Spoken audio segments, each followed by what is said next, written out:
आनंद उत्सव कहा जाता है। जन्माष्टमी को आनंद उत्सव, सुख, दुख और आनंद, ये तीन भाव हैं। अत्यंत व्यवस्थाओं से जो हमको प्राप्त होता है उसे हम सुख कहते हैं, और व्यवस्थाओं की कमी से जो हमें कष्ट होता है उसे हम दुख कहते हैं। लेकिन अत्यंत व्यवस्थाएं होने पर भी और अत्यंत अव्यवस्था होने पर भी जो समत्व हमारे चित्त में रहता है उसको हम आनंद कहते हैं। व्यवस्थाएं बहुत ज्यादा फुलाएं नहीं और अव्यवस्थाएं बहुत ज्यादा दुखी ना करें, ऐसा भाव जिसके चित्त का हो जाता है उसको आनंद कहते हैं। जैसे आप ये मत सोचना कि हम दत्त धाम में हैं इसलिए बार बार दत्त धाम का नाम बोलते हैं, पर दत्त धाम के निवासी जो यहां रहते हैं और दत्त प्रभु के चरणाश्रय में ही जिनको रहना है, आप इन लोगों का जब दर्शन करेंगे तो अव्यवस्था में दुखी नहीं हैं और व्यवस्था में बहुत ज्यादा फूलते भी नहीं हैं। इन्हीं दोनों स्थितियों को जब समन्वय करके चित्त में रखा जाए तो उस स्थिति को आनंद कहा जाता है। बहुत अद्भुत व्यवस्था हो जाए तो उससे फूल नहीं रहे और अव्यवस्था है तो दुखी नहीं है। ऐसी चित्तवृत्ति जिनकी हो गई है उनके चित्त में आनंद परमात्मा प्रकट हो चुके हैं, क्योंकि अब संसार की विषय वस्तु, संसार की अविषय वस्तु उनके चित्त का कुछ कर नहीं पाती है। उसी को आनंद कहते हैं, उसी को आनंद कहते हैं। हम लोगों की अभी चित्त की स्थिति कैसी है? अव्यवस्था होने पर परेशान हो जाते हैं। अच्छा, व्यवस्था से मेरा अभिप्राय केवल आप उठने बैठने, खाने पीने, सोने, हंसने, नाचने, गाने, जागने को ही मत समझिएगा। व्यवस्था का मतलब सब चीजों में, संबंध में भी व्यवस्था होती है। मेरा पति अनुकूल है या प्रतिकूल है, दोनों में मुझे कोई ज्यादा फर्क नहीं पड़ता, यह भी व्यवस्था है। श्री तुकाराम जी महाराज की गृहिणी के विषय में कहा जाता है कि वो अत्यंत अनुकूल नहीं थी, तुकाराम जी के लिए अनुकूल नहीं थी। जैसा भजन तुकाराम जी का बनता था वैसे रूप में उनकी पत्नी बिल्कुल अनुकूल नहीं थी, लेकिन श्री तुकाराम जी महाराज को ये पीड़ा नहीं थी, वो प्रसन्न रहते थे।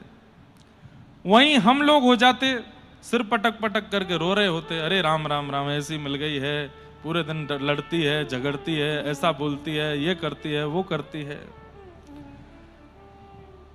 प्रतिकूलता न सहने वाला व्यक्ति दुखी हो जाता है और प्रतिकूलता को स्वीकार करने वाला व्यक्ति आनंदित रहता है, वो आनंद में रहता है, कोई बात नहीं। एक बड़ी प्रसिद्ध कथा आती है कि किसी गांव के व्यक्ति ने तुकाराम जी से जाकर के कहा कि मेरे घर वाले कह रहे हैं ब्याह कर लो। मैंने घर वालों से कह दिया है कि तुकाराम जी बोलेंगे तो करूंगा, क्योंकि पूरा गांव जानता है कि आपकी स्थिति क्या है। आपकी पत्नी बिल्कुल अनुकूल नहीं है और आप इतने बड़े ज्ञानी हैं, जो आप अनुभव कर रहे हैं आप नहीं चाहोगे कि किसी और के साथ ऐसा हो। दूध का जला छाछ भी फूक फूक के पीता है। जब आप स्वयं जो अनुभव कर रहे हो ब्याह के बाद, आप क्यों चाहोगे कि दूसरे को अनुभव हो? तो मैं अपने घर वालों को भेज दूं, आप उनसे मना कर देना मेरा ब्याह ना कराएं। तुकाराम जी बोले भेजो। घर वाले आए, संत श्री तुकाराम जी से जाके कहा ये हमारा घर का बालक है, इसको हम कह रहे हैं ब्याह कर लो, ये मना करता है। बोलता है तुकाराम जी बोल देंगे तो करूंगा। तुकाराम जी बोले जितनी जल्दी हो सके कर दो, जितनी जल्दी हो सके कर दो। वो बालक गया और जाकर के, घर वाले तो खुश खुश होकर के गए, बोले अब तू चाहे लाख मना कर तेरा ब्याह तो होगा। तूने कहा था ये बोलेंगे तो करूंगा। घर वाले तो गए, अब वो रोने लगा। आपने क्यों कहा घर वालों से? आपने क्यों कहा कि ब्याह कर दो? आप स्वयं जो अनुभव कर रहे हैं पूरा गांव जानता है क्या अनुभव आप अपने गृहस्थाश्रम में कर रहे हैं। आप क्यों चाहते हैं कि दूसरे को भी वही अनुभव हो? अरे जब हमें पता चल जाता है कि हम जिस मार्ग पर निकले थे वहां कांटे थे, तो हम पीछे वालों को सावधान करते हैं कि ध्यान से आना, कांटे हैं। आपको सावधान करना चाहिए था और आपने बिना सावधान किए बल्कि कह दिया अरे नहीं कोई कांटे नहीं है, चले दो, चल दो। तुकाराम जी ने बहुत सुंदर उत्तर दिया। बोले देखो, पत्नी यदि अनुकूल हुई तो तुम खुश रहना, तुम दोनों विठोबा का भजन करना। जैसे तुम हो वैसी तुम्हारी पत्नी आ जाए तो कोई दिक्कत नहीं है, भगवान की कृपा मानना। और यदि पत्नी प्रतिकूल हो जाए तो एक गांव में 2 तुकाराम हो जाएंगे, मैं भी हूं, तुम भी हो जाओगे। कहने का अभिप्राय तुकाराम जी क्या कर रहे हैं? बोले मेरे भक्त स्वरूप का निर्माण एक प्रतिकूल व्यक्ति की वजह से ही हुआ है। यदि पत्नी अनुकूल होती तो शायद वैसा भजन मेरा नहीं बन रहा होता जैसा आज बन रहा है। पत्नी प्रतिकूल है, इसलिए उससे भी मन हटा करके उसके बट का जो प्रेम है वो भी मैं ठाकुर जी को दे देता हूं। अनुकूल हो जाए तो अच्छा, प्रतिकूल हो जाए तो और अच्छा। तब उस बालक ने संत श्री तुकाराम जी से कहा कि महाराज एक बात बताइए, इतनी प्रतिकूलताओं में भी आप इतना प्रसन्न कैसे रह लेते हो? इतनी प्रतिकूलताओं में भी आप इतने आनंद में कैसे रह लेते हो? कारण क्या है? सब लोग इधर देखो।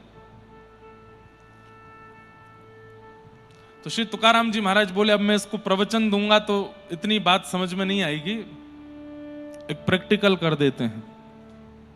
तो तुकाराम जी बोले मेरी ये सब बातें बाद की है, मैं तुम्हारे ललाट को देख पा रहा हूं और तुम्हारे माथे पर मैंने पढ़ लिया है। क्या?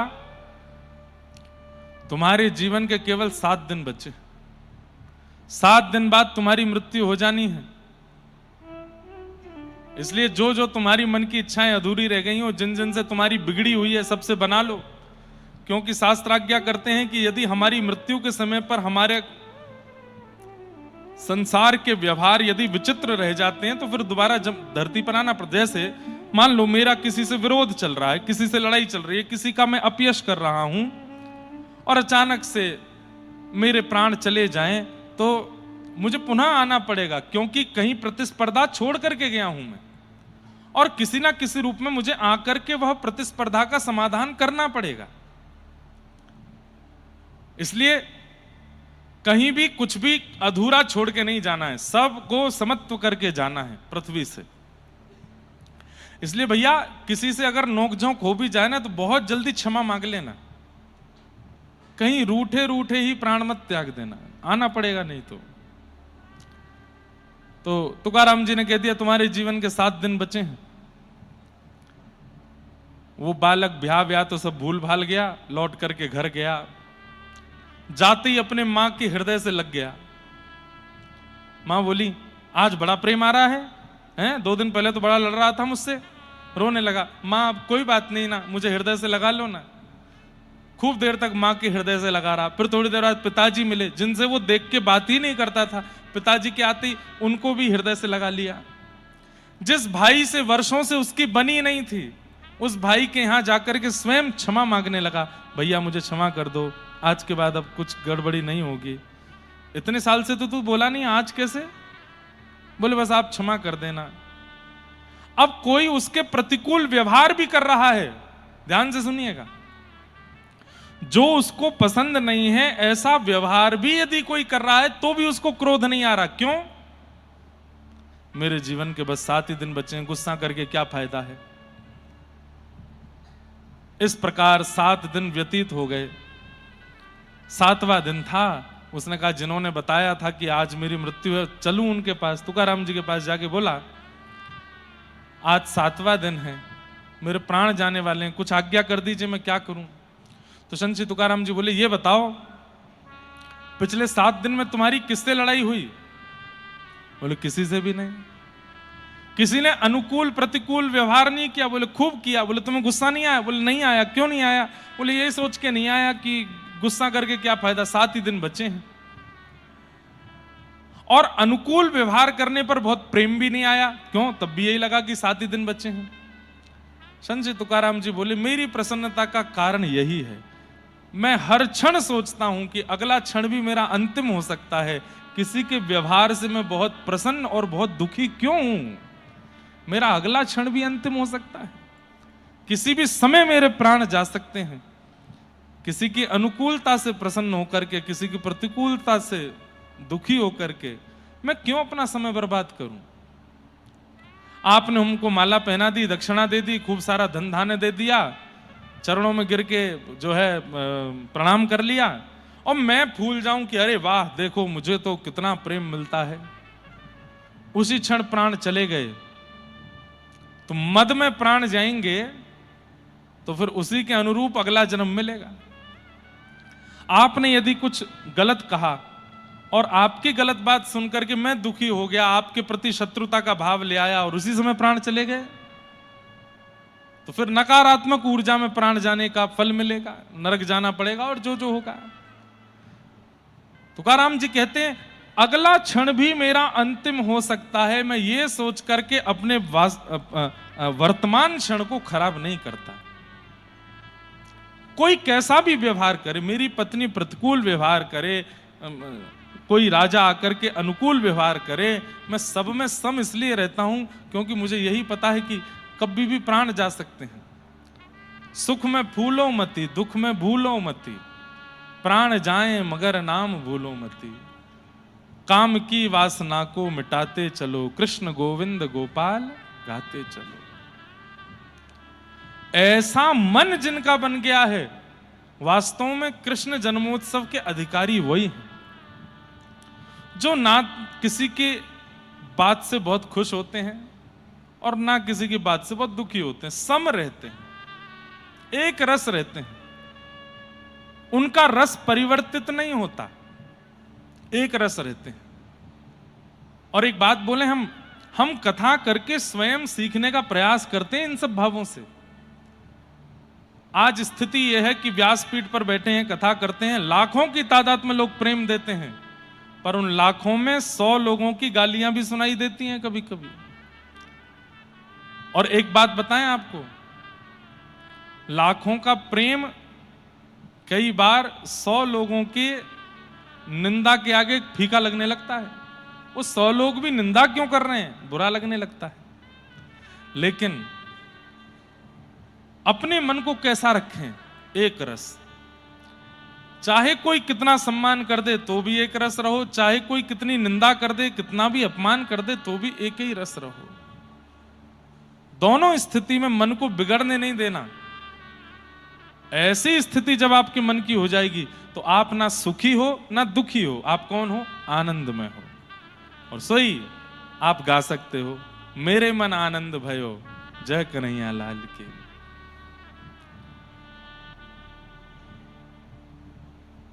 कृष्ण जन्म का अनुभव उन्हीं लोगों को हो सकता है जो ना सुख में है ना दुख में है, आनंद में है। अभी दत्त धाम कई लोग आए हैं, यहां की व्यवस्था देह सुख के लिए नहीं है, देह सुख के लिए यहां की व्यवस्था नहीं है, आत्म सुख के लिए यहां की व्यवस्था है। अब सुबह, कल स्थिति क्या थी, पूर्णिमा, सुबह 4 बजे उठ करके स्नान ध्यान करके 4:30 बजे से लगे हैं। अच्छा, हमको लग रहा था कि हम ही लोग बैठे हैं दीक्षा वगैरह में, हम ही लोग श्रम, नहीं, यहाँ के जितने निवासी हैं उनके अलग क्रम हैं, वो सब भी अपने क्रमों में व्यस्त सुबह 4 बजे से ही रहते हैं। व्यस्तता 11-12 बजे हम लोग फ्री हुए, फिर उसके बाद प्रसाद पाए, प्रसाद पा करके गंगा स्नान गए, आकर के यहाँ कथा करी, 7 बजे तक कथा करके फिर ठाकुर जी का रथ यात्रा की, फिर ठाकुर जी को लेके नीचे गंगा स्नान गए, फिर वहां पंचपदी के कुछ पद हुए, फिर ऊपर आकर के फिर दीपोत्सव हुआ, 12 बजे तक, 12:30 बजे तक दीपोत्सव चला। यही कोई क्रिया सुबह 4 बजे से रात्रि 12 बजे तक की घर की होती, मान लो घर में किसी का विवाह होता, किसी का जन्मदिन होता, या घर की किसी क्रिया में आप होते, तो रात में रो रहे होते, हाथ में दर्द हो रहा है, पैर दर्द कर रहे हैं, कमर अकड़ गई है, मूव लगा दो भैया, कोई बाम फाम लगाओ, कुछ तो करो, एसी चला दो, हमको उठाना नहीं, 12-13 घंटे सोएंगे, अब तो हम नॉन स्टॉप सोएंगे। एक हमारे पंडित जी हैं, वो दत्त धाम आए थे मास कथा में और मेरी सेवा में थे। तो 4 बजे उठना, स्नान करने जाना, आके जप करना, उसके बाद फिर मध्याह्न स्नान जाना, फिर कथा में रहना, फिर रात्रि स्नान जाना, फिर आना, फिर आकर के यहाँ पे रात्रि के कार्यक्रम होते थे ऐसे ही 11-12 बजे तक, और फिर 1-1:30 बजे सोना, फिर 4 बजे उठ जाना। अब उन पंडित जी की हालत ये हो गई, 1 महीने में यहाँ कथा विश्राम के बाद बोले, महाराज जी अब मैं 1 हफ्ते की नींद चाहता हूं, केवल सोऊंगा, भोजन भी नहीं चाहिए मुझे। और आप विश्वास नहीं मानेंगे, मैंने ऐसा सोने वाला व्यक्ति ही नहीं देखा। वो नॉन स्टॉप 2 दिन तक सो सकते हैं। मतलब जैसे आज सोए, आज पूरी रात सोए, कल पूरा दिन सोए, कल पूरी रात सोए, परसों पूरा दिन सोए, फिर रात को उठे, और बीच में बस उठते हैं आंख बंद में ही पानी पीते, पानी रखा होना चाहिए पास में, पानी पी करके सोते हैं। निद्रा देवी सिद्ध हैं उनको। यहां मत देखो, आए नहीं है यहां पे, आए हैं क्या? कहां हैं? अच्छा यहां नहीं है क्या? आए तो हैं। जब आएंगे ना तो मैं थोड़ा इशारा कर दूंगा, तो आप लोग उनको देख लेना बस। बहुत भयंकर सुअक्कड़ हैं, सोते हैं।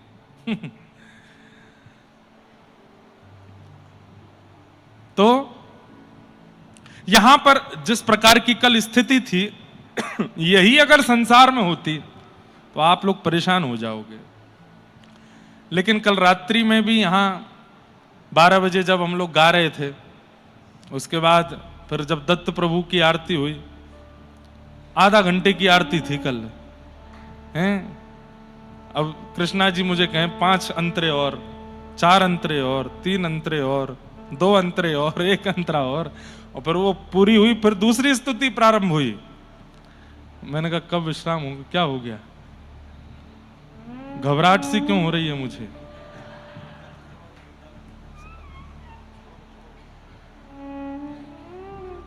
जय हो।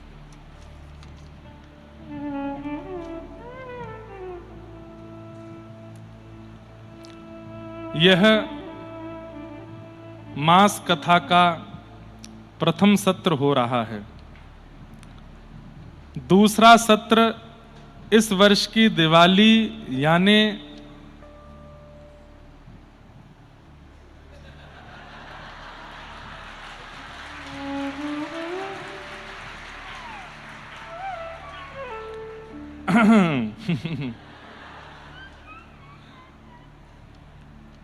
दूसरा सत्र मतलब दिवाली यानी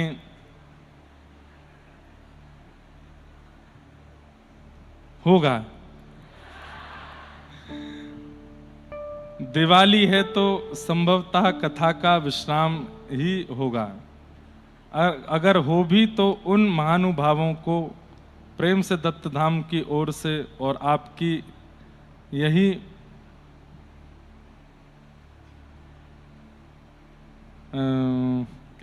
आपको विकास गुरुजी आना पड़ेगा।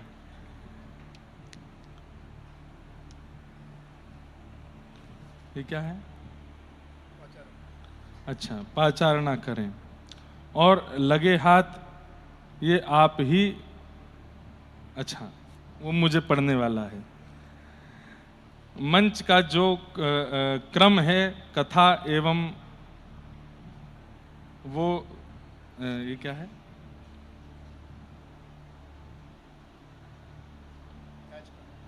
अच्छा, आज का जो क्रम है, अच्छा मैच का जो क्रम, हाँ अच्छा।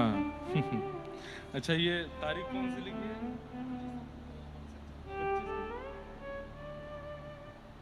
कैसे करेंगे? नवंबर में ही करना है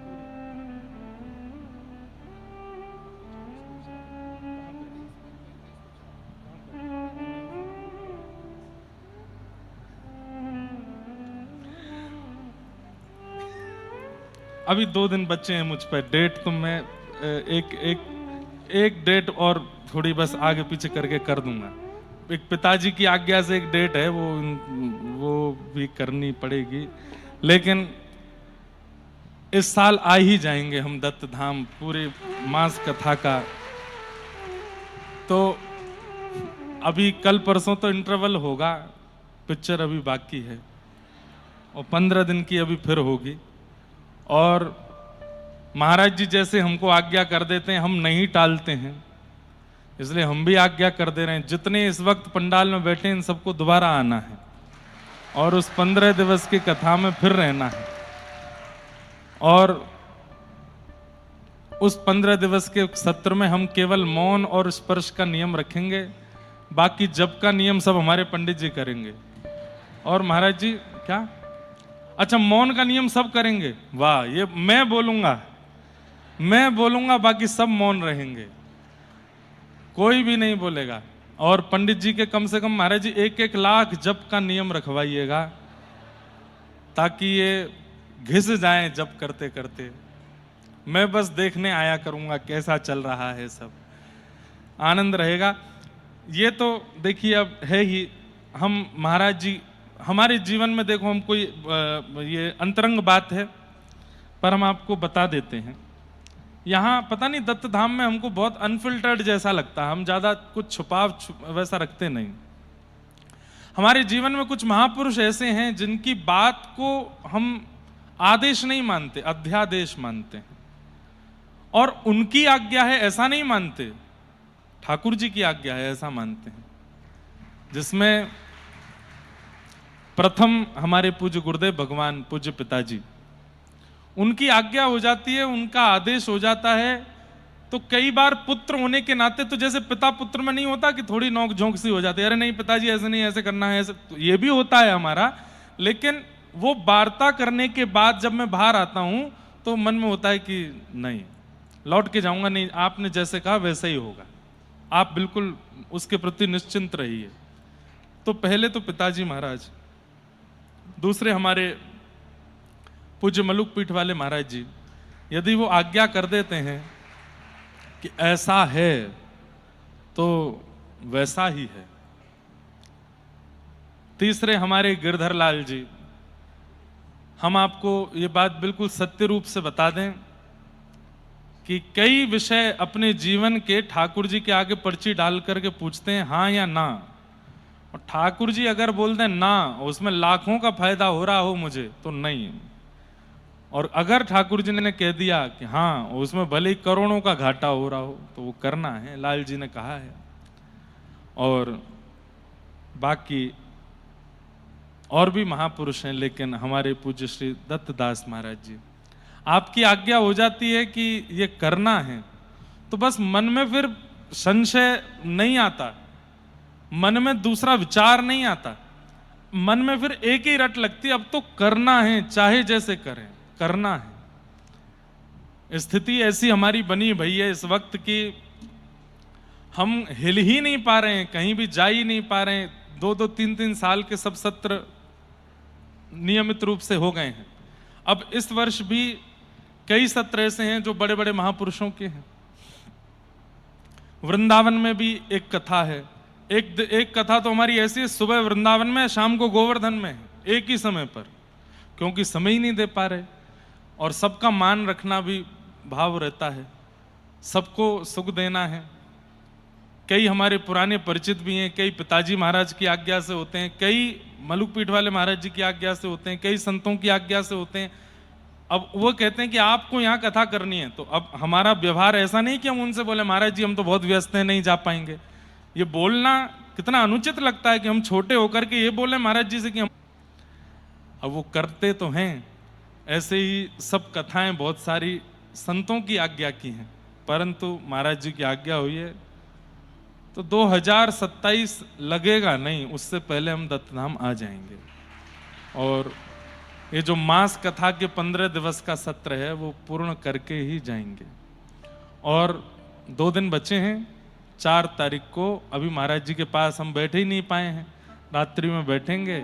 और 4 तारीख को जिस दिन विश्राम होगी कथा, उस दिन कथा सत्र सुबह होगा 10 बजे से, और उसी दिन फिर एक समय बता जाएंगे कि इस डेट में गिरधर लाल जी दोबारा आ रहे हैं, सब लोग बोरिया बिस्तर बांध करके आ जाना। खूब प्रेम से आनंद करेंगे। और सर्दियों का समय रहेगा, धूप की कोई जरूरत नहीं है। अवधूत चिंतनारे धूप धूप दुलारे, ये नहीं चलेगा फिर। अवधूत चिंतनारे जाड़ो दुलारे फिर तो जाड़ा पड़ेगा यहाँ पर। लेकिन खूब आनंद करेंगे हम लोग। और महाराज जी की आज्ञा हो गई, आना ही है, किसी भी रूप में आना है। उनको भी ले आएंगे दत्त धाम में। चलो वहीं चलो, तुम ही आरती कर देना भागवत जी की, तुम ही पूजा कर देना, तुम ही लोग सब कर देना, हम तुम्हारे नाम से ही कह देंगे भाई तुम्हारी ही कथा है, ऐसा कुछ कर देंगे। तो उनका भी थोड़ा मन रह जाएगा। लेकिन लोग मानते नहीं है। हमको पता है ना महाराज जी, हमारे घर के बाहर धरना पे बैठ गए हैं कई लोग जा करके, और अभी भोजन पानी छोड़ देते हैं, जाने कैसी कैसी स्थिति में आ जाते हैं। हमको डेट नहीं दी है कथा की, महाराज जी से दिलवाओ। फिर हमारी माता जी का फोन आता है, एक बालक आयो है बेचारो, 2 दिन आते भूखो बैठो है, वहाँ को समय दे दे। कह रहा हूँ मैं प्राण त्याग दूंगा अगर समय नहीं दिया। मैंने कहा माँ करूंगा कथा, कैसे भी करूं। तो ऐसी परिस्थिति में हम फंस जाते हैं। लेकिन वहां हम सबके लिए जाते हैं, यहां हम अपने लिए आते हैं। तो अपने लिए समय निकालना ये जरूरी तो होता है ना सबके लिए, तो मेरे लिए भी जरूरी है। जैसे हर व्यक्ति अपने व्यस्ततम समय में से कुछ समय अपने लिए निकाल करके जाता है और वो कुछ रिफ्रेशिंग करता है, ताकि उसका माइंड, उसका मन, उसकी बुद्धि जो इतने दिन से कामों में लगा था वो थोड़ा रिफ्रेश हो जाए। थोड़ा रीस्टार्ट के लिए ब्रेक जरूरी होता है। मेरे लिए दत्तधाम आना ब्रेक जैसा ही है।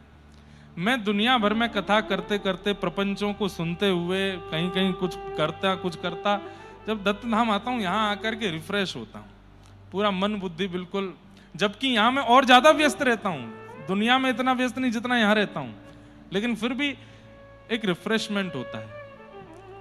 आज 13वां दिन है, 3 घंटे से अधिक, कल जरूर मैं 4 घंटे सोया हूं, नहीं तो 3 घंटे से ऊपर नींद गई ही नहीं है एक भी दिन। बस लगे रहते हैं और पता नहीं क्यों मन होता है कि करें। तो महाराज जी की आज्ञा हो गई है, करेंगे, हम जरूर आएंगे और फिर से यहाँ पर आनंद होगा। आप सब लोग पधारना। अब ये तो अभी करना है, उसके अलावा तो कई चीज तो हम जो है हारे बैठे हैं ना।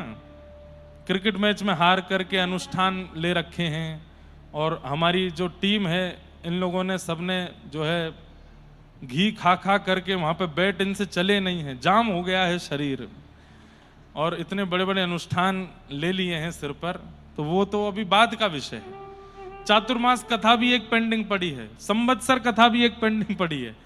पेंडिंग में तो 3-4 कथाएं अभी पड़ी हुई हैं। ये तो वो है जो अभी इस साल ही हमको पूरी करनी है। बाकी 4-5 कथाएं तो अभी वो हैं जो हम वचन दे चुके हैं, वो करने आना ही है हमको यहाँ पे। तो कल हम लोग नीचे एक वो पद में तभी बना के गा रहा था, जो रस बरस रहो दत्त धाम, सो रस 3 लोक में ना। वो लिखा थोड़ा ही था, वो तुरंत बना के ही गा रहा था उसी समय। मैं तो भूल और गया क्या क्या बोला था मैंने।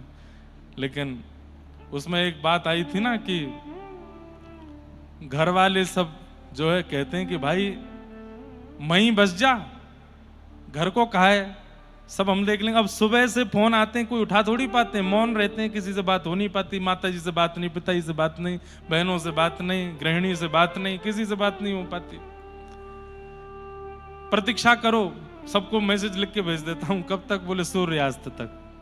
सूर्यास्त के बाद फिर यहाँ दूसरे क्रम लगे रहते हैं, फिर फोन बजता रहता है वहां पर, फिर मैसेज आता है अब तो सूर्यास्त हो गई, अब क्या करें? मैंने कहा महाराज जी ने 24 घंटे का मौन दे दिया, कल करूंगा बात। तो सब आनंद है, पर अलग है। हमारा दत्त धाम बहुत प्यारा है, बहुत अच्छा है। यहां करना नहीं पड़ता, अपने आप आधुनिकता छूट जाती है। फोन चलाने का दुनिया में मन होता है, यहां मन ही नहीं होता, मन ही नहीं होता। देखें, कुछ पद पदावली देखते होंगे, बाकी ऐसा कुछ देखने का इच्छा ही नहीं होती। क्या देखने जाएं? तो सब मंगल में हैं, खूब आनंद है। आज नंदोत्सव का सत्र महाराज जी ने आज्ञा करके कहा है, तो हम लोग 10वें स्कंद की कथा में आज प्रवेश करते हैं। और लाल जी का मधुर नंदोत्सव मनाते हैं। कथितो वंश विस्तारो भवता सोम सूर्ययो राज्ञां चोभय वंशानां चरितं परमाद्भुतम्। परीक्षित जी महाराज कथा सुन रहे हैं और श्री शुकाचार्य जी कथा सुना रहे हैं। कथा 4 दिन से हो रही है और 4 दिन से 3 से 7 या 10 से 2 बजे तक नहीं, 24 घंटे 24 घंटे कथा चलती है। 12:01 पर कथा प्रारंभ हुई है। अगले दिन 12:01 पर पहले दिन की कथा पूरी हुई, 12:02 पर दूसरे दिन की कथा प्रारंभ। 24 घंटे कथा चल रही है और 4 दिन से श्री परीक्षित जी महाराज बैठे हैं, कथा सुन रहे हैं। आज जैसे ही 10वां स्कंद प्रारंभ होना है, उससे पहले 9वें स्कंद में 2 श्लोकों में श्री शुकाचार्य जी ने संपूर्ण कृष्ण कथा सुना दी। भगवान का मथुरा में जन्म हुआ, जन्म लेकर के ठाकुर जी गोकुल गए, गोकुल जाकर के ये लीला की, वहां से फिर वृंदावन गए, वृंदावन से फिर मथुरा गए, मथुरा जाके कंस वध किया, वहां पर फिर ऐसा ऐसा लीला की, रण छोड़ करके ठाकुर जी द्वारिका गए, द्वारिका का निर्माण करके 16,108 ब्याह किए, जिनमें रुक्मणी जी प्रथम पटरानी हैं। तत्पश्चात भगवान ने ये युद्ध किया, महाभारत युद्ध कराया, गीता का ज्ञान दिया, सुदामा जी के साथ अत्यंत प्रेम भाव निभा करके ठाकुर जी यदुवंशियों को ज्ञान देते हुए अपने धाम को प्रस्थान कर गए। 2 श्लोकों में संपूर्ण कृष्ण कथा सुना दी और 2 श्लोक सुना करके श्री सुखदेव जी शांत हो गए। परीक्षित महाराज बोले, भगवान आपने कृष्ण लीला नहीं सुनाई। तो श्री सुखदेव जी बोले, सुना तो दी, मथुरा में जन्म, गोकुल में ये लीला, वृंदावन में ये लीला, यही तो है कृष्ण लीला, इससे अधिक कुछ नहीं है। तब आपने कहा, भगवान 2 श्लोकों में आप कृष्ण लीला सुना रहे हैं, ऐसा तो मत कीजिए। अत्यंत प्यासे को केवल 2 बूंद मुंह में डाल दो तो वो और ज्यादा मरने को हो जाता है, इससे बढ़िया तो पिलाते ही नहीं। प्यासे को पिलाओ ही मत, पानी दिखाओ ही मत, तो वो सह भी लेगा, लेकिन आपने पानी दिखा दिया और 1 बूंद पिला भी दिया तो वो और पागल हो जाएगा। परीक्षित जी बोले, मैं 4 दिन से एक आसन पर बैठा हूं, 7 दिन में मेरी मृत्यु हो जानी है। आपने इतने राजाओं की कथा सुनाई, मैंने कुछ नहीं कहा, लेकिन जिन कृष्ण लीला में आपने मुझे क्षण भर का ये प्रवेश करा करके जो विश्राम किया है नाथ, ऐसे तो मुझे लग रहा है मेरी मृत्यु आज ही हो जाए। ऐसा मत करिए प्रभु। कथितो वंश विस्तारो भवता सोम सूर्ययो राज्ञां चोभय वंशानां चरितं परमाद्भुतम्। मुझे सूक्ष्मता से नहीं सुननी, मुझे विस्तार से सुनना है। कृपा करके बताओ बंधुओं, ये क्या है?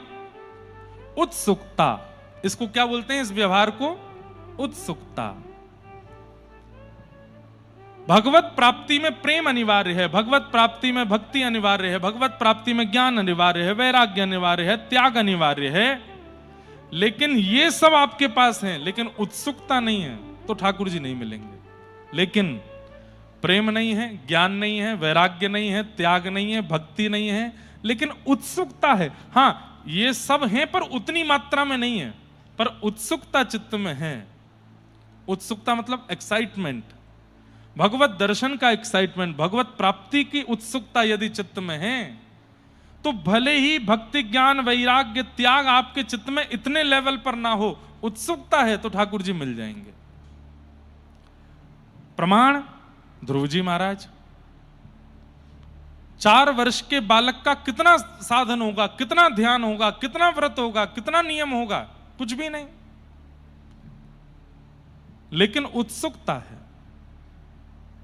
देखो चाहत कमल नयन को, देखो चाहत कमल नयन को, निस दिन रहत उदासी अखियां, हरि दर्शन की प्यासी। ये प्यास, इसी को उत्सुकता कहते हैं। अच्छा, उत्सुक व्यक्ति का एक लक्षण बताऊं, वो एक बार ठाकुर जी का होकर के दोबारा संसार का होता ही नहीं है। हम लोग कैसे हैं, अभी दत्त धाम में हैं तो तिलक भी लगा रहे हैं, सुबह जल्दी भी उठ रहे हैं, गंगा जी स्नान भी कर रहे हैं, जप भी कर रहे हैं, मौन भी रह रहे हैं, स्पर्श में भी रह रहे हैं, सीमित प्रसाद भी पा रहे हैं, खूब दिगंबरा कर रहे हैं। लेकिन जैसे ही वापस गए, सारी व्यवस्थाएं छोड़ छाड़ कर फिर से संसारी हो गए। इसका मतलब उत्सुकता नहीं है चित्त में। उत्सुक व्यक्ति सदा एक रस रहता है, हर स्थिति में एक रस रहता है। वो यहां है तो भी ऐसा ही है, वहां है तो भी वैसा ही है। उत्सुक व्यक्ति परिवर्तित नहीं होता। उत्सुक व्यक्ति सदा एक रस रहता है। उत्सुकता जीवन में लाइए, एक रस रहो। आज एक्साइटेड हैं ठाकुर जी से मिलने के, कल भी रहो, परसों भी रहो, वर्षों बाद भी रहो। जैसे सबरी, गुरुदेव कह के गए हैं कि राम जी आएंगे, बस प्रतीक्षा करना। 1 नहीं, 2 नहीं, 3 नहीं, 10 नहीं, 20 नहीं, 50 नहीं, कितने वर्ष बाद ठाकुर जी आए हैं। और जितने वर्ष निकले हैं, सबरी की उत्सुकता घटी नहीं है। कहते हैं सबरी जी रोज 3 बजे उठ जाती हैं, स्नान करती हैं, पुष्प चयन करके लाती हैं। उस मार्ग को रोज, जैसे मैं आता हूं तो यहाँ पे ऐसे सुंदर सुंदर ये बनाते हैं चित्रकला, कुछ कभी बनाती हैं रंगोली से, हमारे सब भाई बहन मिलके खूब बढ़िया बढ़िया सुंदर सजाते हैं। अगर वैसे तो यहां पे भी हो सकता है, अगर साल भर की मेरी कथा हुई तो साल भर ये बनेगा ही बनेगा, यहां उत्सुकता घटेगी नहीं। पर कई जगह ऐसा होता है वहां 7 दिन में ही उत्सुकता घटने लगती है। 5 दिन बाद जैसा पहले दिन उत्सुकता थी, दूसरे दिन नहीं है, तीसरे दिन और घट गई, चौथे दिन और घट गई, 5वें दिन और घट गई, 6वें दिन और घट गई, 7वें दिन तो आलस में ही आ गए, अरे भैया तुम ये कर लो, हमसे नहीं हो रहा है। नहीं, दिन प्रति बढ़े वो उत्सुकता है।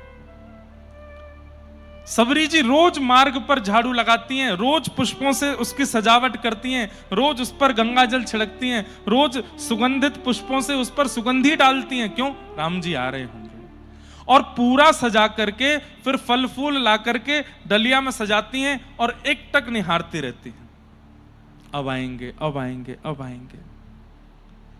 कौन प्रतीक्षा कर सकता है ऐसे? और वो भी सालों साल तक इतनी प्रतीक्षा। और जैसी शाम होती है, सूर्यास्त होता है, तो दुखी नहीं होती, प्रसन्न मुद्रा में ही। कहीं रह गए होंगे, व्यस्त होंगे, अभी आने में थोड़ा विलंब होगा। सारे पुष्पों का चयन कर लेती हैं, सारे फल फूल और जो जो मार्ग पर सबका चयन करके एक तरफ रख देती हैं, और उन्हीं फलों को ठाकुर जी को निवेदित करके पाके सो जाती हैं। फिर सुबह 3 बजे उठती हैं, फिर से सजाती हैं। उत्सुकता की पराकाष्ठा है सबरी। कहते हैं कि इस उत्सुकता के क्रम के बीच में सबरी जी जिस सरोवर से जल लेने के लिए जाती थी, एक समय आने पर उस सरोवर का जल सूख गया। तो आसपास के जंगलों में जो संत रहते थे कुटियाओं में, उन्होंने आरोप लगा दिया इनके ऊपर कि अरे तेरे स्पर्श के कारण वो जल का सरोवर का जल सूख गया है। अरे तुझे जो करना है तू करना, हम संतों का क्यों साधन नष्ट कर रही है? हम उसी सरोवर का जल पीते थे। खूब आरोप सहे, खूब प्रत्यारोप सहे, खूब निंदा सही सबरी जी ने, लेकिन अपनी उत्सुकता में कमी नहीं आने दी। रोज सजाती हैं। एक बहुत सुंदर पद है, मैं गाता हूं। पलकन सोमग झारू मेरी, पलकन सोमग झारू मेरी, पलकन सोमग झारू मेरी, पलकन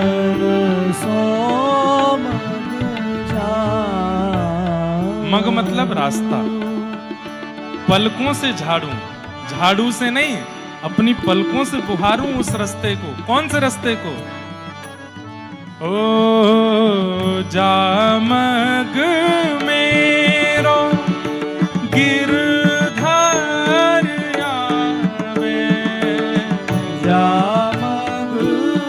मेरो गिरधर आवे, जामग मेरो प्रीतम आवे, जामग मेरो प्रीतम आवे, तन मन जोवन वारूं, ओ तन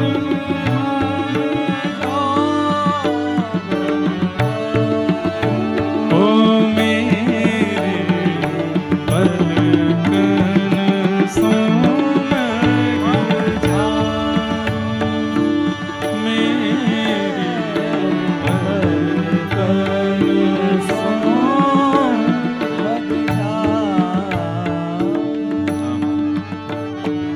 जामग मेरो गिरधर आवे, तन मन जोवन वारूं। उस रास्ते पर मैं सब कुछ वार दूं जिस रास्ते से मेरे प्रियतम आने वाले। बंधुओं, आप जहां कहीं भी रहते हो, नासिक में रहते हो, पूना में रहते हो, महाराष्ट्र में, बंबई में रहते हो, इंदौर में रहते हो, भोपाल में रहते हो, कई लोग महाराज जी यहाँ जम्मू से भी आए, कई लोग पंजाब से भी आए, कई लोग झारखंड छत्तीसगढ़ से भी आए, कई लोग बड़े दूर दूर से यहाँ आए हैं, एक आध बालक विदेश से भी आया है। जहां भी रहते हो जाकर के नेविगेशन खोलना है और उस नेविगेशन में देखना वृंदावन कौन सी दिशा में, उस दिशा पर कोई चिन्ह रख दीजिए और नित्य उसी दिशा में देख करके उसी दिशा को प्रणाम करो। क्यों? यामग मेरो गिरिधर आवे, इसी रास्ते में मेरे गिरिराज जी रहते हैं, इसी रास्ते में राधा रमन लाल रहते हैं, इसी रास्ते में श्री राधा वल्लभ लाल, श्री राधा गिरधर लाल, मेरे गुरुदेव भगवान रहते हैं, श्री यमुना जी बहती हैं, रजरानी रहती हैं, कुंज बिहारी लाल रहते हैं। इस दिशा को मैं प्रणाम करूं। उत्सुकता बढ़ाइए अपने चित्त में।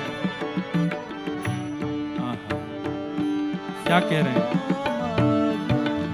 सेज सवारूं चंवर डुराऊं, सेज सवारूं चंवर डुराऊं, मधुर मधुर स्वर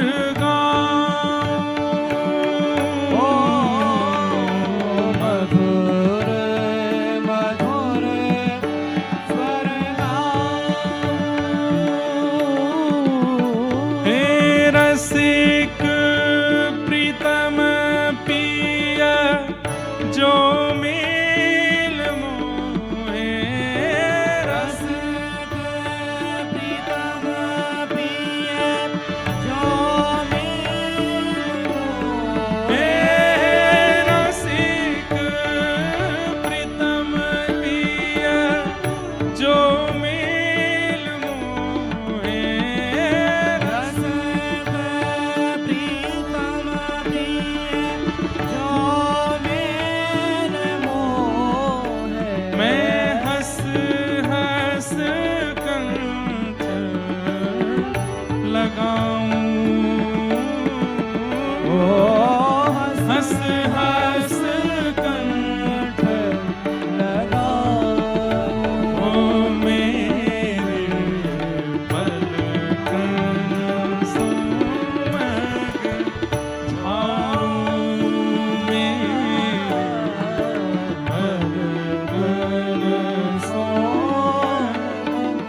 एक बात याद रखिएगा बंधुओं,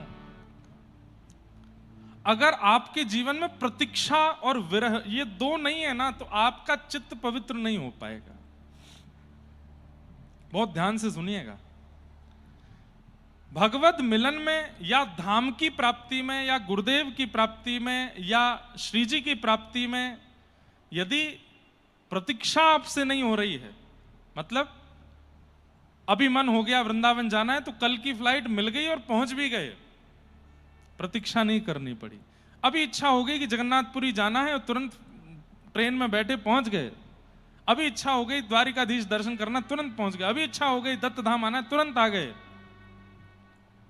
प्रतीक्षा नहीं हुई, कोई रुकावट नहीं आई, कोई रोक टोक नहीं हुई, किसी ने खींचा नहीं, किसी ने टोका नहीं, किसी ने जाने से रोका नहीं, थोड़े विरह नहीं हुआ, थोड़े आंसू नहीं निकले। अगर बहुत सहजता में आपको प्राप्ति धाम की, अपने प्रियतम की, नाम की, गुरु की बहुत जल्दी हो जाती है, तो कहीं ना कहीं पवित्र नहीं हो पा रहा है चित्त। अगर ठाकुर जी बहुत जल्दी आप सोचते हैं और योजना बनवा भी देते हैं, तो आप जानबूझ के मत जाओ, अरे मुझे विरह सहना है थोड़ा सा। एक बालक मुझे 2 दिन से लिख के भेज रहा है, महाराज जी जब आप आए नहीं थे तो मैं बहुत रो रहा था, जब आप पहले दिन आए तो आपको देख करके बहुत रोया, पर दूसरे दिन से अब मुझे रोना नहीं आ रहा है। क्यों? संयोग में प्रेम घटता है, संयोग में प्रेम घटता है। इसलिए वृत्रासुर की स्तुति सुनिए। वृत्रासुर क्या कहते हैं कि हे नाथ एक वचन दे दो। भगवान बोले क्या चाहिए? बोले पहले वरदान दो, जो मांगूंगा सो दोगे। भगवान बोले दूंगा। तब वृत्रासुर कहते हैं अजात पक्ष इव मातरम खगास्तन्यम यथा वत्स तराच्छुधार्था प्रियम प्रियैव विषितम विषन्ना मनोरविंदाक्ष द्रदीक्षते त्वाम् न नाकपृष्ठं न च पारमेष्ठं न सार्वभौमं न रसाधिपत्यं न योग सिद्धिर पुनर्भवं वा समंजसत्वा विरहय्यकांक्षे। वृत्रासुर क्या कहता है भगवान से? नाथ अगर आप मुझसे प्रसन्न हो तो मुझे इंद्र की पदवी मत देना, मुझे ब्रह्मलोक मत देना, मुझे शिवलोक मत देना, मुझे पृथ्वी का राजा मत बनाना, मुझे रसातल का राजा मत बनाना। भगवान बोले कुछ तो दूंगा। तो बोले देना है तो एक वरदान दे दीजिए। बोले क्या? आप मुझसे दूर चले जाओ और मैं आपके विरह में रोने लग जाऊं, आपकी याद में इतना रोऊं, इतना बिलखूं कि तड़प तड़प करके मेरी आंखें सूज जाएं रो रो करके, कंठ अवरुद्ध हो जाए चिल्ला चिल्ला करके। लेकिन नाथ वचन दीजिए, क्या? आप आना मत, मुझे रोने देना। क्यों? क्योंकि संयोग में केवल नेत्रों को आप दिखाई देते हो, वियोग में तो रोम रोम को आपका दर्शन होता है। मुझे वियोग सहना है। ये 15 दिन बाद जाना आवश्यक है, क्योंकि अगर बहुत संयोग हो जाएगा ना तो आज की भाषा में कहूं वैल्यू घटने लगती है। इसलिए मैं निवेदन करता हूं जिससे प्रेम बरकरार रखना हो उसके बहुत पास मत जाना, थोड़ी दूरी बना के रखना, क्योंकि संसार का नियम है बहुत सामीप्य में दोष होता है। कहां तक कहूं, राधा रमन जी को जिस दृष्टि से हम और आप देखते हैं ना, उस दृष्टि से पुजारी नहीं देखते होंगे। श्री बांके बिहारी लाल जी का जिस भाव से दर्शन दूर खड़ा हुआ देखता है, उस भाव से छूने वाला नहीं कर पाता होगा। क्यों? सामीप्य है। कई लोग पूछते हैं कि ठाकुर जी ने ब्रजवासियों को विरह क्यों दिया? 11 वर्ष बाद इतना प्रेम ब्रजवासियों से करते थे तो छोड़ के क्यों गए? क्योंकि चाहते थे ठाकुर जी कि ये प्रेम अजर हो जाए, ये प्रेम अमर हो जाए, ये प्रेम ऐसा हो जाए कि इस प्रेम की कोई तुलना ना कर पाए। और उसके लिए इस प्रेम का जीवित रहना आवश्यक है। और प्रेम जीवित तब रहेगा जब मैं चला जाऊंगा। और जब ठाकुर जी गए, आज तक ब्रजवासियों का प्रेम गाया जाता है रोज। आज वैसे मैं चैतन्य चरित्र सुनाने के मूड में आया था, लेकिन आज नंदोत्सव ही करते हैं। कल 2 दिन चैतन्य चरितामृत सुनाऊंगा, सुनिएगा। विरह की वो पराकाष्ठा,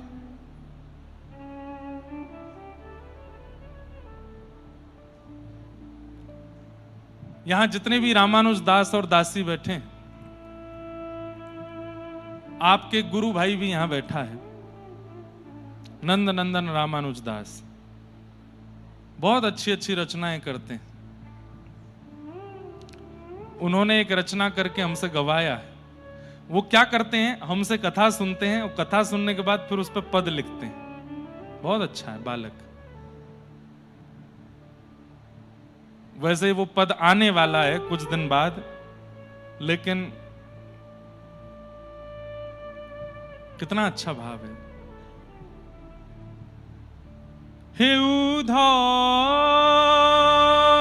मेरो छूट गयो ब्रज धाम, हाँ उधो मेरो छूट गयो ब्रज धाम।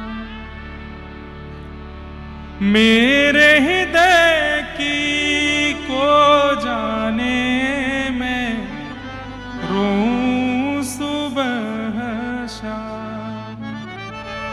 हे उधो मेरो छूट गयो ब्रज धाम।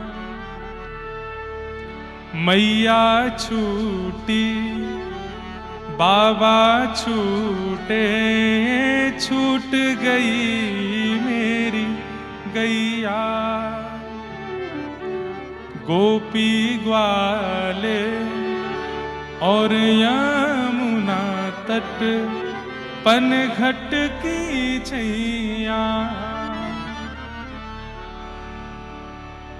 मथुराधीश बनो हूँ जब ते, मथुराधीश बनो हूँ जब ते, खो बैठो हूँ श्याम। हे उधो मेरो छूट गयो ब्रज धाम। मुझे गाना तो नहीं चाहिए, लेकिन मैं रोक नहीं पाया। और वो बालक यहीं बैठा है, इतने अच्छे अच्छे पद लिखते हैं। उसने एक पद और लिखा, बन के जोगन डोलत व्रज में, पीवत यमुना जल को, मेरो मन वृंदावन में अटके, मेरो मन हरि चरणन में अटके। याद में तोरी भई बावरी, सुध लो मोरी कुंज बिहारी। याद में तोरी भई बावरी, सुध लो मोरी कुंज बिहारी। अब आओ मेरे प्राण प्यारे, अब आओ मेरे प्राण प्यारे, अपनाओ याजन को, मेरो मन वृंदावन में अटके, मेरो मन हरि चरणन में अटके। एक पद और लिखा है, श्यामा सुन आज हवाएं गाएं अपनी प्रेम कथाएं। पंछी सारे सुर साधे हैं, कण कण अनहद नाद बजाएं। एक नदी के दो किनारे मिल गए जैसे, एक जगह पे फूल सारे खिल गए जैसे, गूंज उठा संगी, हो श्याम तुम संग लागे प्रिय, कान्हा तुम संग लागे प्रिय। तुम असीमित प्रेम की अनुभूति हो मेरे लिए, जो दिखूं ना एक क्षण तो रोते हो मेरे लिए।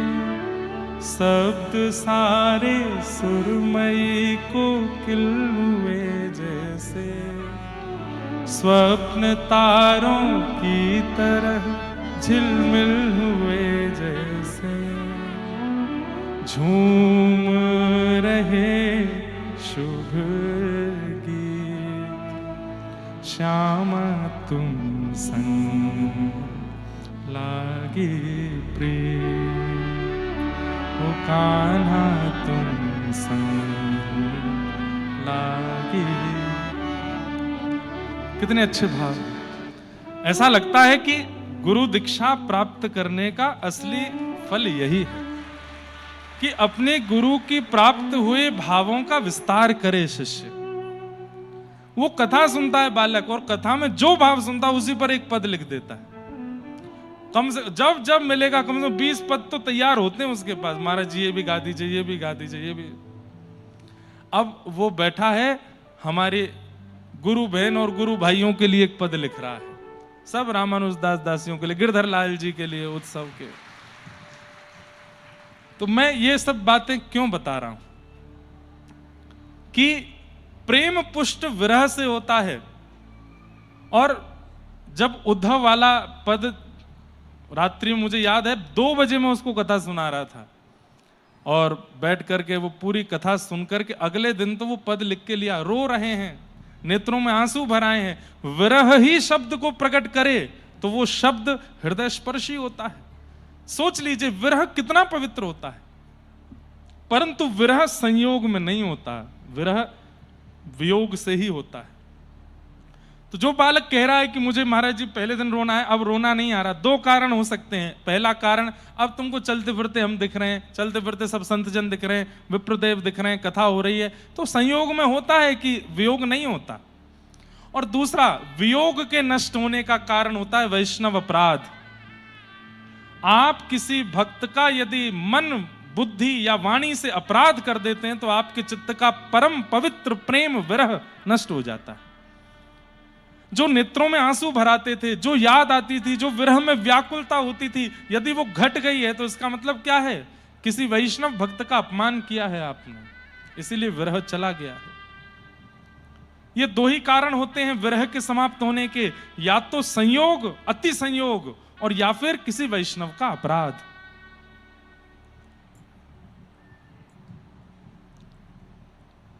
वियोग, विरह प्रेम को पुष्ट करता है। श्री सुखदेव जी महाराज ने 2 श्लोकों में कथा सुना दी और मौन हो गए। परीक्षित व्याकुल हो गया, बोले कथितो वंश विस्तारो भवता सोम सूर्यो। हे नाथ, आपने बड़े बड़े राजाओं की कथा मुझे विस्तार से सुनाई, मैंने कुछ नहीं कहा, लेकिन मेरे पूर्वज पांडवों के रक्षधर श्री कृष्ण, जिन्होंने मेरी मां के गर्भ में प्रवेश करके मुझ बालक की मरने से रक्षा की, उनकी कथा आप 2 श्लोकों में सुना रहे हो। नाथ, 7 दिन बाद तक्षक सर्प से मेरी मृत्यु नहीं होगी, अभी इसी वक्त मेरी मृत्यु हो जाएगी। विरह में कृपा करें, मुझे ऐसे मत कीजिए, पूरी कृष्ण लीला सुनाइए ना। बंधुओं, अब ये बात हमने क्यों बताई? जब कृष्ण दर्शन की लालसा चित्त में प्रकट होती है ना, तभी कृष्ण कथा में प्रवेश करना उचित है। कोई ऐसे चलते फिरते कृष्ण लीला में प्रवेश नहीं करा देना चाहिए। श्रोता जब तक व्याकुल ना हो जाए लीला सुनने के लिए, तब तक उसको प्रविष्ट मत कराओ। गोपी गीत के बाद रुरुदु स्वरम राजन कृष्ण दर्शन लालसा, गोपियां जब कृष्ण विरह में रोने लगी, तासाम आविर्भूत सौरी स्मय माय मुखाम्बुज पीतांबर धर श्रग्वी साक्षान मनमथ मनमथ, तब ठाकुर जी प्रकट हुए। ये बात सिद्ध है, 1000 माला कर लो, 1,00,000 माला कर लो, 5,00,000 माला कर लो, ठाकुर जी प्रकट नहीं होंगे। लेकिन एक माला भी अगर रोते रोते कर ली ना, तो माला की विश्रांति से पूर्व में ठाकुर जी प्रकट हो जाएंगे। अब जबरदस्ती मत रोना, जबरदस्ती नहीं। याद आवे, व्याकुलता चित्त में बढ़े। बंधुओं, मांगा करो। आपको धाम मिल गया, आपको नाम मिल गया, आपको गुरु मिल गया, आपको मंत्र मिल गया, आपको सब कुछ प्राप्त हो गया। अब विरह की याचना करो। हमारे वृंदावन के श्री कृपालु जी महाराज, जिन्होंने प्रेम मंदिर बनवाया,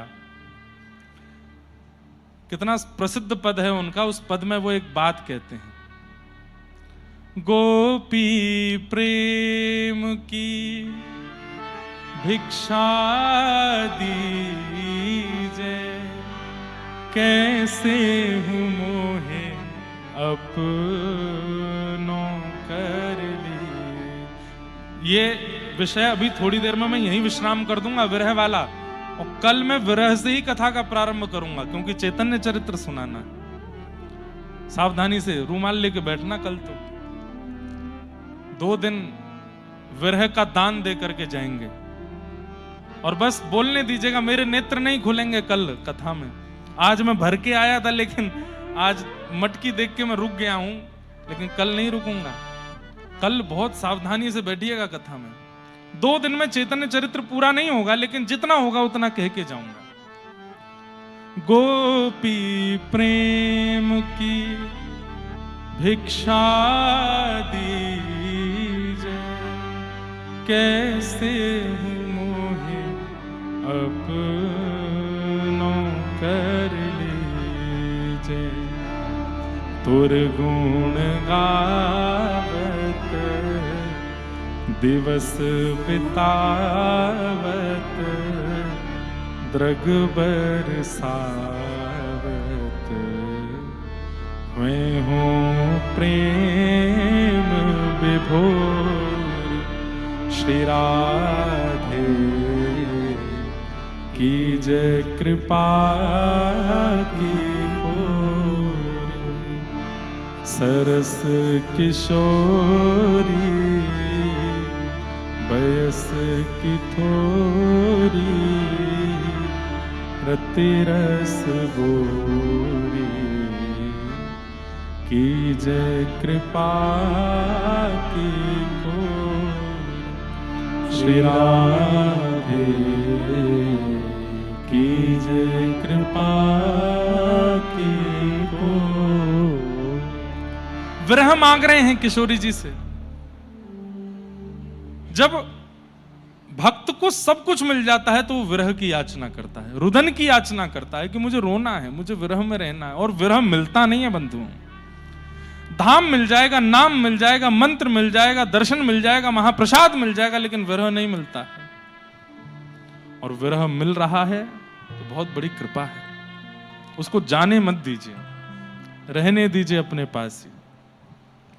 जैसे ही देखा सुखदेव जी ने कि परीक्षित विरह व्याकुल हो रहा है और कह रहा है कि मेरे प्राण तो आज ही निकल जाएंगे, 7 दिन बाद तक्षक सर्प के दंशन से मेरी मृत्यु नहीं, कृष्ण कथा ना सुनने के वियोग में मेरे प्राण निकल जाएंगे।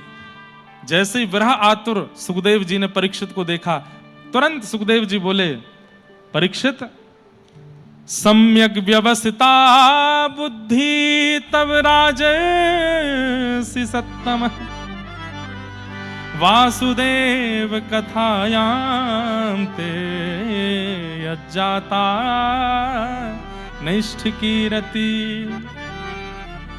क्या कह रहे हैं? मैं तुम्हारी बुद्धि परख रहा था। ये कृष्ण लीला 2 श्लोकों में मैंने जानबूझ के सुनाई ताकि मैं तुमको परखूं तो सही, तुम राजी होते हो कि नहीं। लेकिन तुम्हारी बुद्धि व्यवस्थित हो चुकी है राजन। क्यों? क्योंकि तुम विरह व्याकुल हो रहे हो। कृष्ण की कथा सुनने के लिए, उनका दर्शन करने के लिए इतनी व्याकुलता तुम्हारे चित्त में हो रही है। इससे ये बात पता चलती है कि अब तुम्हारी बुद्धि व्यवस्थित है। सम्यक व्यवस्थिता बुद्धि तब राजर्षि सत्तम। आहा, तब आपने कहा अब तुम्हारे अंदर ये विरह मुझे दिख गया है, अब मैं तुमको कृष्ण लीला सुनाऊंगा। क्यों? विरह आपन्न व्यक्ति जब कृष्ण लीला में प्रवेश करेगा तो कृष्ण की लीला पर संशय नहीं करेगा। आपने कभी रोते हुए व्यक्ति को देखा? रोता हुआ व्यक्ति सब स्वीकार कर लेता है, अब पानी पानी पिलाओ उसको, पानी पी लेगा, जूस पिलाओ जूस पी लेगा, चाय पिलाओ, रोते हुए चाय पिलाओ, चाय भी पी जाता है। टॉफी खिलाओ, ठीक हो जाएगा बेचारा, रोते हुए टॉफी खिलाओ, टॉफी खा लेगा, मक्खन खिला दो इसको, जहर ले आओ, जहर भी खा जाएगा। विरह आपन्न व्यक्ति बुद्धि से विचार नहीं करता, वो सब स्वीकार कर लेता है। मेरा मन हो तो मैं 10-15 दिन विरह पे ही बोलूं, और हो सकता है अगली बार जब आए तो भगवत विरह पर ही बोलें। और क्यों बोलना है? क्योंकि विरह हमें चाहिए। विरह हमारे चित्त में है नहीं, व्याकुलता है नहीं चित्त में। तो विरही व्यक्ति कैसा होता है? सब स्वीकार कर लेता है। अगर विरह बिना तुम कृष्ण लीला में प्रवेश करोगे तो मन में पहला प्रश्न आएगा, 6 दिन का बालक पूतना कैसे मार सकता है? 3 महीने का बालक सक्टासुर को कैसे मार सकता है? 1 वर्ष का बालक तृणावर्त को कैसे मार सकता है? 5 वर्ष का बालक कालिया नाग को कैसे नच सकता है? 7 वर्ष का बालक गिरिराज कैसे उठा सकता है? 7.5 वर्ष का बालक महाराज कैसे कर सकता है? 11 वर्ष का बालक कंस को कैसे मार सकता है? ये सारे प्रश्न मन में आने लगेंगे। लेकिन जब विरह में कृष्ण लीला में प्रवेश करोगे तो विरह आपन्न व्यक्ति सब स्वीकार कर लेता है। स्वीकृति विरह के साथ रहती है। 6 दिन के ठाकुर जी ने पूतना मारी, विरही व्यक्ति को इसमें समाधान नहीं चाहिए, वो समाधिष्ट ही है, उसको पता है हाँ मारा है।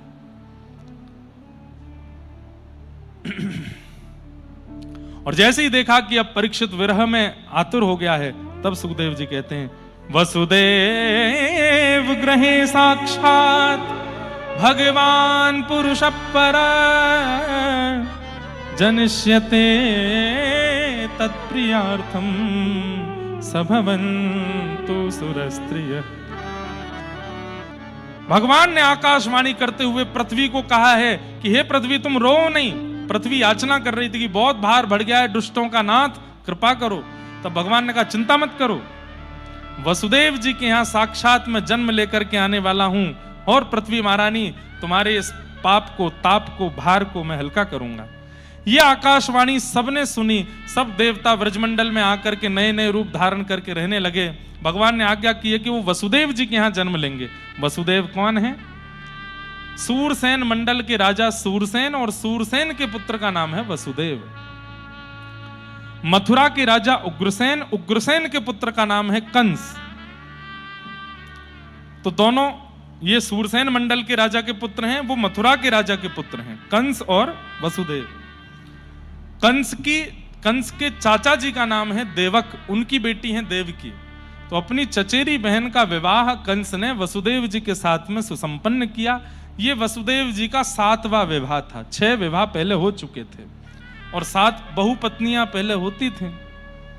इन्हीं में से एक पत्नी वसुदेव जी की रोहिणी है, जिनके पुत्र बलराम जी हैं। और वो रोहिणी कहां रहती हैं? वो पहले से ही गोकुल में ही रहती हैं। वसुदेव जी का 7वां विवाह देवकी से हुआ, कंस की चचेरी बहन। कंस को मंत्रियों ने एक सुझाव दिया, बोले कि महाराज ये पूरी मथुरा नगरी आपको बहुत क्रूर मानती है। कंस बोले क्या करना चाहिए? बोले ऐसा कुछ करो कि इन लोगों को लगे कि आप क्रूर नहीं हो। बोले क्या करें? बोले अपनी बहन को स्वयं विदा करो, कोई सारथी रथ ना चलावे, आप स्वयं रथ चलाओ। पूरी मथुरा नगरी जब देखेगी सब रोने लगेंगे और आपके प्रति लोगों की करुणा आ जाएगी। कंस बोला हाँ बढ़िया बात है। और कंस रथ हाँकने लगा। मथुरा के लोग देख, अरे राम देखो हमारा राजा कैसा, अपनी बहन को विदा करने के इतने सेवक होते हुए भी खुद रथ चला रहा है। और कंस रो भी रहा था बीच बीच में। देवताओं ने कहा कहीं ऐसा ना हो कि भगवान के आने से पहले पहले ये कंस को ही भगवान मान लें। मथुरा के लोग तो उसकी पूजा कर रहे हैं। तुरंत आकाशवाणी हुई, अरे कंस जिस बहन को तू विदा करने जा रहा है इसी का 7वां गर्भ तेरा काल है। जैसे ही पता चला कि जिस बहन को विदा कर रहा हूं इसी का बेटा मारेगा, आंसू आंसू तो सब उसके सूख गए। तलवार निकाल करके देवकी का सर धड़ से अलग करने लगा। वसुदेव जी ने चरण पकड़ लिए, जितने बालक जन्म लेंगे मैं सब आपको दे दूंगा, बहन को मत मारिए। पूरी मथुरा नगरी देख रही है, क्या कहेंगे लोग? अपनी छोटी बहन को मार दिया।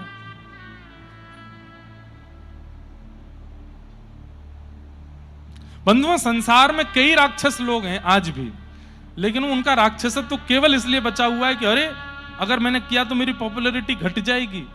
एकांत में वो पूरे राक्षस बने ही रहते हैं। सबके सामने उनका राक्षसत्व नष्ट ही इसलिए हो रहा है कि 4 लोग देख रहे हैं, इसलिए मैं सीधा रहूं। एकांत में उनका राक्षसत्व प्रकट हो जाता है। कंस भी वैसा ही है। और ऐसे व्यवहार वाले जो लोग हैं ना, जो सबके सामने तो दिखाते हैं कि कुछ नहीं, एकांत में जाकर के और उनका राक्षसत्व प्रकट हो जाता है, वो कंस ही हैं।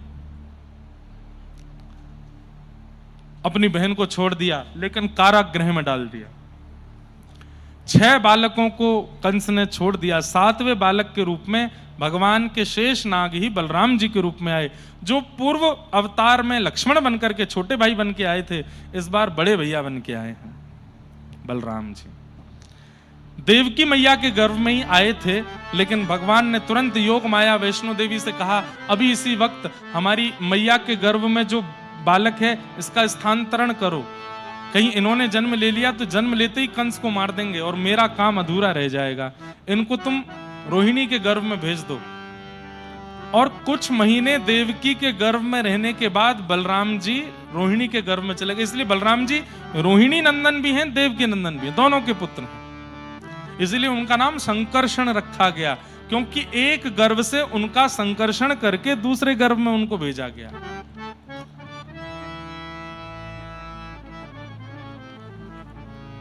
अब आ रहा है 8वां बालक। कंस ने देखा 6 बालक मैंने मार दिए, 7वां गर्भ में ही मर गया।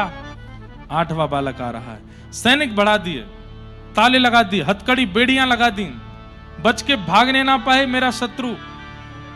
अब बड़े बड़े दरबानों को, नए नए दरबान बुला लिए, बड़े बड़े मुस्टंडे खड़े हैं। कहीं से भी कोई, रात की शिफ्ट अलग है, दिन की शिफ्ट अलग है, सोते नहीं है एक क्षण के लिए भी, कहीं कृष्ण जन्म लेकर के भाग ना जाए यहां से। देवकी मैया के गर्भ में लाल जी आ गए। इतनी सुंदर लगने लगी हैं देवकी कि स्वयं कंस रोज देखने के लिए जब देवकी को जाता है तो पहले कभी ऐसा नहीं हुआ, लेकिन अब देवकी को देख करके कंस को बड़ी दया आती है, करुणा आती है, पैर छूने का मन होता है।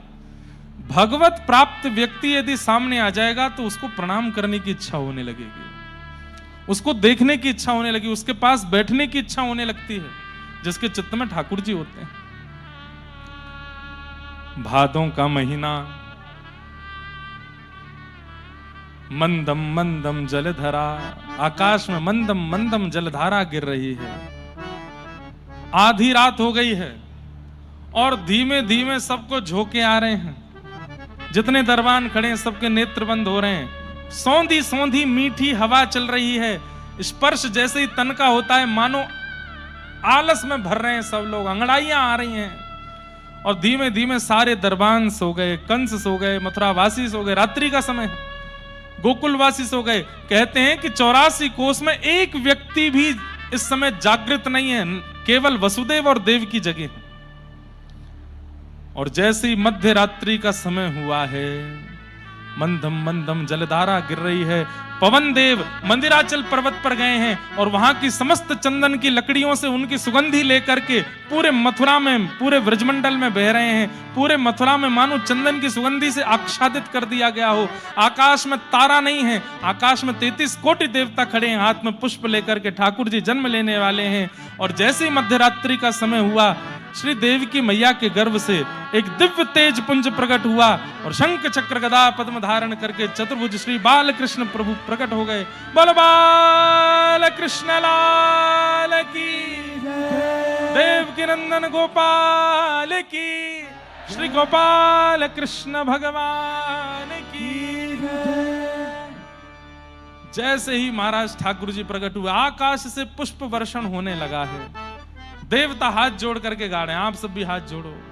सत्यव्रतम सत्य परम त्रिसत्यम सत्यश्च योनिम निहितम च सत्ये, सत्यस्य सत्यमृत सत्य नेत्रम सत्यात्मकम त्वाम शरणम प्रपन्ना। दुनिया में एकमात्र कृष्ण ऐसे हैं, हर ठाकुर के प्रकट में ठाकुर की स्तुति गाई है, लेकिन ठाकुर जी कृष्ण के प्रकट होने पर देवताओं ने ठाकुर जी के नहीं गर्व की स्तुति गाई है। बोले हम ठाकुर जी को तो क्या ही प्रणाम करें, इतने सुंदर मनोहर लाल जी हुए, हम तो उस गर्व को प्रणाम करते हैं जिस गर्व में ठाकुर जी 9 महीना रह के आए हैं। इसको गर्व स्तुति कहते हैं। एक बार गिनिए तो कितनी बार सत्य बोला गया इस श्लोक में। सत्यव्रतम सत्य परम त्रिसत्यम सत्यस्य योनिम निहितम च सत्ये सत्यस्य सत्यमृत सत्य नेत्रम सत्यात्मकम त्वाम शरणम प्रपन्ना। कितनी बार सत्य है? कितनी बार? 9 किसने बोला? 9 बार किसने बोला? वो लोग हाथ नहीं खड़ा करो, जिन्होंने 9 बोला वो खड़े हो जाओ, खड़े हो। 9 किसने बोला? इनके लिए जोरदार ताली बजाओ। देखो अब सबरे खड़े हो रहे हैं, बैठो। बोला सबने ही 9, लेकिन जैसे ही मैंने कहा ना 9 किसने बोला तो सब बोलो हमने तो नहीं बोला, हम तो 10 बोल रहे थे। 9 बार सत्य है और 9 बार सत्य। अरे किसी बात की प्रमाणिकता 3 बार में हो जाती है, 9 बार सत्य कहा है, इसका मतलब क्या है? सत्य सत्य सत्य सत्य सत्य सत्य सत्य 9 बार कह करके देवता कह रहे हैं, बोले हे जीवात्माओं, अभी अभी जिसने जन्म लिया है पृथ्वी पर, ये परमात्मा है, परमात्मा है, परमात्मा है, परमात्मा है। 9 बार कह रहे हैं। बोले 3 बार में नहीं मानोगे, 6 बार में नहीं मानोगे, परिपूर्ण अंक 9 बार कह रहे हैं। ये साक्षात परमात्मा आया है। सत्यव्रतम सत्य परम त्रिसत्यम, जिनका सब कुछ सत्य है, ऐसे सत्यात्मकम त्वाम शरणम प्रपन्ना। कैसे प्रकट हुए हैं भगवान? आहा, कैसे लग रहे हैं ठाकुर जी? नेत्र बंद करके दर्शन करो, कैसी झांकी है ठाकुर जी की। आहा, तमद्भुतम बालकमंबुजक्षणम चतुर्भुजम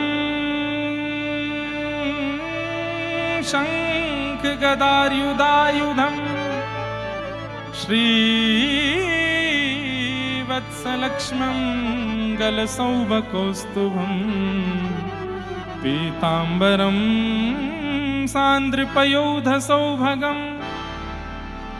तमद्भुतम बालकम, बालक के रूप में है लेकिन अद्भुत बालक। कैसा बालक? तमद्भुतम बालकम। बालक है तो अद्भुत नहीं होगा, अद्भुत है तो बालक नहीं होगा। ये बालक और अद्भुत दोनों एक साथ कैसे हो सकते हैं? बोले भैया बालक है लेकिन 4 भुजा वाला बालक है, और 4 भुजा ही नहीं है, चारों भुजाओं में आयुध भी हैं, शंख चक्र गदा पद्म लेकर के ठाकुर जी आए हैं। एक बात बहुत स्पष्ट रूप से यहां दर्शन करनी है कि ठाकुर जी यहां बड़े नहीं हैं, छोटे से हैं लाला। जैसे एक छोटा बालक होता है उतनी बड़े हैं, लेकिन 4 भुजा हैं और चारों भुजाओं में शंख चक्र गदा पद्म लेकर के आए। पीतांबरम सांद्र पयोध सौभगम। और इतना ही नहीं, अरे दुनिया का पहला बालक देखा जो पीतांबरी पहन करके गर्भ से आया है। और इतना ही नहीं, गलसौभ कौस्तुभम, कौस्तुभ मणि पहन करके आए। कोई ब्याह में जा रहे थे क्या? श्रृंगार करके आए भगवान तो अपना पूरा।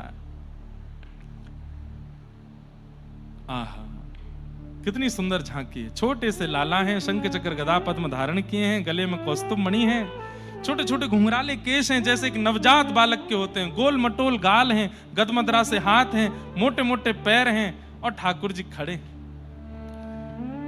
यशोदा मैया, देवकी मैया देख करके पहले तो बलैया लेती है और फिर प्रणाम करती है। जैसे ही प्रणाम करी तो ठाकुर जी बोले, मैया प्रणाम क्यों कर रही हो? बोले बालक हो तो गोद में लू ना, आप तो पिताजी बन के आए हो, पीतांबरी पहन के आए हो, कौस्तुभ मणि पहन के आए हो, शंख चक्र गदा पद्म लेके आए हो, और सबसे विचित्र बात क्या, जन्म लेते ही बोल रहे हो, ना रोए हो, ना चिल्लाए हो, ना हाथ पैर मारे, कुछ नहीं। अब जब पिताजी बन के आए हो तो फिर प्रणाम ही करूंगी ना। अरे नहीं मैया, मामा कंस आती मारने आता है तो हम तो शंख चक्र लेके आए हैं, उसको यहीं देख लेंगे। तो यशोदा मैया बोली, देवकी मैया बोलती हैं, तथा परमहंसा नाम, आप ही कहते हैं कि मैं परमहंसों के लिए आता हूं, भक्तों के लिए आता हूं, लेकिन आज ये बात झूठी हो गई, आप तो राक्षसों के लिए आते हो। ये शंख चक्र